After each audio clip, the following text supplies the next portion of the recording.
E galera, isso ficou escondido no GTA Online por 10 anos. Dá uma olhada. We're a bunch of meth-smoking crazies.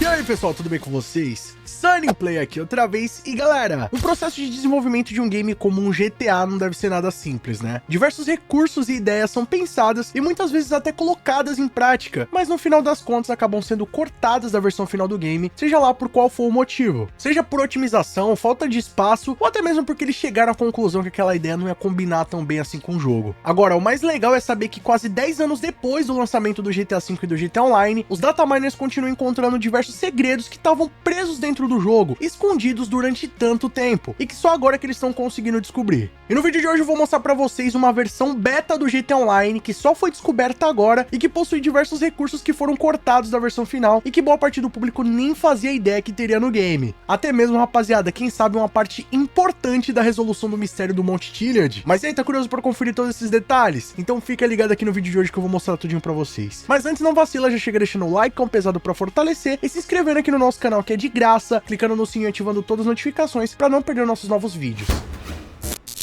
E bom, rapaziada, eu já mostrei aqui pra vocês algumas versões betas dos jogos mais icônicos da Rockstar Games. E dessa vez, um usuário lá no Twitter chamado Kimisha19 conseguiu rodar uma versão beta do GTA Online utilizando um emulador de Xbox 360 chamado Kenya. E o mais interessante é que, além dele ter conseguido encontrar essa versão e executar ela nesse emulador, ele fez diversas observações de ferramentas que estavam disponíveis nessa versão e que foram cortadas pela Rockstar Games, mas que através dessa programação ele conseguiu executar e mostrar pra gente como é que seria. Entre elas, rapaziada, uma diferença bem notável que pôde ser percebida é que a logo do GTA Online foi completamente refeita. Ela utilizava uma versão daquela fonte Pricetown, que é bem característica da franquia GTA e que inclusive faz parte do design do GTA V, porém, pelo visto, eles decidiram aprimorar essa logo, né, criando uma identidade visual mais moderna e com um conceito mais minimalista, né, sem sombras e shades ou coisas do tipo. Além disso, no gameplay que ele disponibilizou no seu canal do YouTube, é possível ver também que o modo de criador de personagens é completamente diferente do que é disponível hoje para os players. Agora a gente tem aquela versão com uma espécie de delegacia da polícia, né? Você tá fazendo ali o retrato falado do seu personagem. E no final, quando tá concluída a criação dele, aparece aquela famosa mugshot, né? Que é a foto de procurado. Já nessa outra versão, dá pra ver que é um menu muito mais simplificado, né? Não tinha um design tão bem feito quanto que é a versão atual. E tinha simplesmente ali uma seleção de característica, algo bem genérico, né? Que tá até meio bugado, não dá pra gente ver muito bem como é que funcionaria. Mas ele também mostra uma espécie de sistema de pontuação, identificação de qual local que você foi abatido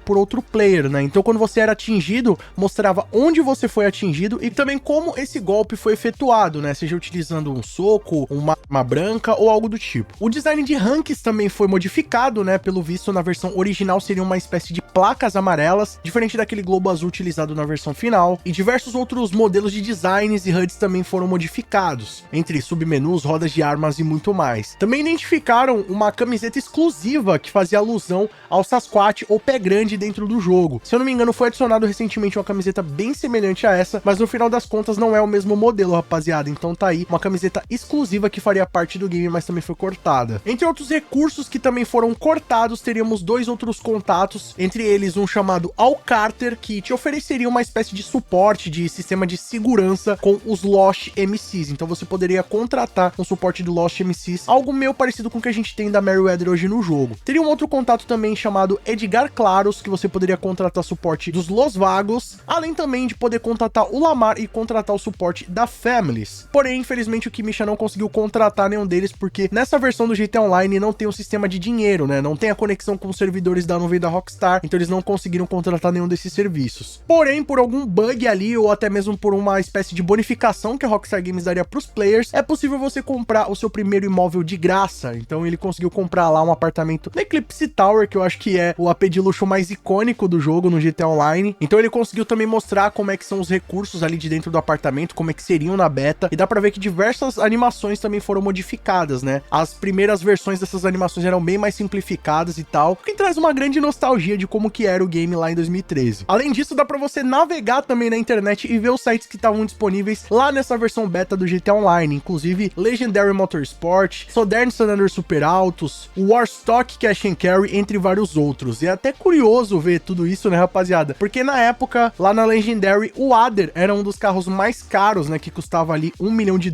e era sem dúvida o carro mais ostentação do game. Quem aí não lembra? Sem dúvida isso aí foram bons tempos, né, rapaziada? A época que o GTA Online era muito mais simples, tinha muito menos itens pra você comprar e sem dúvida não era tão desbalanceado, tão roubado como tá nos dias de hoje, né? Eram tempos mais simples. E não é só isso não, tá, rapaziada? Esse assunto tomou uma forte repercussão lá dentro da comunidade do GTA Forums e um outro usuário chamado Lucas Yoshi também compartilhou alguns achados que ele conseguiu através de emuladores e desses arquivos disponíveis tanto no PlayStation 3 quanto no Xbox 360. Entre eles, ele conseguiu achar um sistema de pontuação de PVP, que tinha uma ilustração bem parecida com aquele sistema de dano que eu já comentei aqui no vídeo, né? Então, mostrava ali onde você foi acertado, como você foi acertado, e uma pontuação em cima disso ali pro player que conseguiu te alvejar. Então, é bem interessante como é que isso ia funcionar. Além disso, rapaziada, ele achou um recurso muito interessante e que mostra aí uma das ideias de interação que a Rockstar Games tinha com os players, que é uma espécie de sistema de votação ou quiz que ia estar disponível para os jogadores. Então, pelo visto, a Rockstar Games tinha um plano de interagir ali com os players, né? Uma espécie de votação ou até mesmo uma pesquisa de satisfação com os jogadores para saber como as coisas estavam ali dentro do game. Então, muito interessante. Infelizmente, foi um recurso que foi cortado pela Rockstar. E além disso, rapaziada, ele conseguiu encontrar uma nova forma exclusiva que não havia sido comentado por ninguém antes, que é o maçarico dentro do game. Não dá para saber como é que isso iria funcionar, se é realmente um maçarico, uma espécie de lança-chamas, mas dá para ver que ele tinha um recurso ali, uma espécie de gameplay, onde você conseguia controlar a intensidade dessa arma. Então é um recurso muito interessante e que provavelmente devia ter uma aplicação ali dentro do modo história do jogo, mas que acabou sendo cortada. Existem alguns outros tipos de itens desse dentro do jogo, porém a aplicação é bem diferente e muitas vezes só estão disponíveis em algumas missões, então não dá para saber se isso aí seria algo que você estava disponível durante todo o jogo, se ele tinha uma outra aplicação ou se ele seria utilizado apenas em algumas cutscenes ou missões. E como se tudo isso aí já não fosse suficiente, rapaziada, ele fez uma descoberta que no meu ponto de vista é inédita. Eu nunca vi nenhum outro lugar publicando essa informação, nenhum outro post a respeito, mas ele compartilhou isso dentro das descobertas dele lá no GTA Forums, que é uma espécie de HUD alien que faria parte do mistério do Monte Chiliad, né? É um HUD que, pelo visto, iria aparecer naquele avistamento dos OVNIs quando a gente completa 100% do modo história. Então, quando você completa o jogo que você tem acesso aos OVNIs lá no Monte Chiliad, não ia aparecer só o OVNI voando ali, né? Seria uma espécie de HUD, uma comunicação alienígena com um alfabeto feito especificamente para essa aparição dentro do jogo. E pelo visto, né, pelo que eu pude compreender, a gente conseguiria interpretar aquele código, né, aquele alfabeto, e poderia formar ali uma espécie de combinação, de comunicação, algo meio semelhante com os gameplays de hack que existe dentro do jogo. Só sei que sem dúvida essa é uma descoberta inédita, rapaziada, algo que eu nunca vi antes ninguém mostrando, é uma informação muito interessante, o que mostra que o mistério do Monte Chiliad poderia ser muito mais complexo do que a gente imaginava, né? Pelo visto, a Rockstar Games deveria ter colocado algo do tipo, alguma frase pra gente descobrir, algum código que precisava ser identificado, uma espécie de criptografia utilizando esses alfabetos. Então, é algo muito interessante que revela um pouco mais do que teria nesse grande mistério do Monte Chiliad. Infelizmente, não se sabe o motivo deles terem cortado todos esses itens do jogo, podem ter sido os mais diversos motivos possíveis, ou pela falta de recurso na época ali dos hardwares para poder colocar todas essas ferramentas, ou então por uma questão de lapidar melhor o jogo, de deixar o jogo rodando com melhor processamento. Quem sabe esses itens não passaram pelo processo de otimização, ou então no final das contas a Rockstar Games pode ter visto que não ia acrescentar tanto dentro do jogo, que são ferramentas que não combinariam tanto com a gameplay e acabaram sendo cortadas. Mas elas sempre estiveram disponíveis dentro do jogo durante esses últimos 10 anos praticamente e nunca haviam sido descobertas por ninguém, mas agora chegou aí o conhecimento do público. Mas o que vocês acharam dessas novidades? Será que seria bacana ter algum desses recursos no GTA Online de hoje em dia? O que vocês acham aí que seriam melhor nessa outra versão? E esse HUD aí dos OVNIs do Monte Chiliad? Será que tinha alguma mensagem secreta pra gente descobrir? Comenta aqui embaixo sua opinião, que ela é muito mais do que importante. Vamos trocar uma ideia sobre isso aí. E galera, não vai embora. Vou deixar aqui pra vocês nesse cardzinho um vídeo muito bacana mostrando como vai ser o sistema de polícia do GTA 6. Um novo sistema revolucionário desenvolvido pela Rockstar Games que vai tornar os policiais os mais realistas de toda a franquia. Já clica então aí no vídeo, continua a maratona no canal Sunnyplay e comenta lá que veio por esse vídeo aqui, demorou? E galera, se gostou do conteúdo desse vídeo já sabe, deixa o likeão pesado pra fortalecer, porque isso mostra pro YouTube que vocês estão interagindo com o canal, assim ele sabe que vocês estão gostando do vídeo e passam a recomendar mais pra vocês. Outra maneira de não perder os nossos vídeos é clicando aqui embaixo no botão inscreva-se, que é de graça, você não precisa pagar nada. E também clicando no sininho ativando todas as notificações, que sempre que tiver vídeo novo o YouTube vai estar te notificando aí. Lembrando galera que os membros do nosso canal têm acesso aos vídeos antes de todo mundo. Também tem seu nome passando na tela, acesso a GIFs, figurinhas, servidor do Discord e muito mais. Quer garantir todos esses benefícios? Então clica aqui embaixo no botão seja membro e vem fazer parte da Máfia Sunnyplay você também. Ou então clicando aí no botão valeu, a partir de R$1 finalzinho, deixando a sua mensagem personalizada pra todo mundo ver e apoiando o nosso trabalho. E galera, corre agora nas nossas redes sociais que estão passando aqui na tela, principalmente lá no nosso Instagram e no nosso TikTok, Sunnyplay Underline. Eu tô postando o melhor do nosso conteúdo pra vocês, e vocês podem mandar sugestões de vídeos novos, assim como esse aqui. E não fica por aí não, escolha nesses vídeos do canal Sunnyplay que aqui só tem vídeo pra vocês e continuem nos acompanhando. Muito obrigado pelo carinho, espero que tenham gostado de mais um vídeo do canal. Tamo junto, aquele abraço e falou!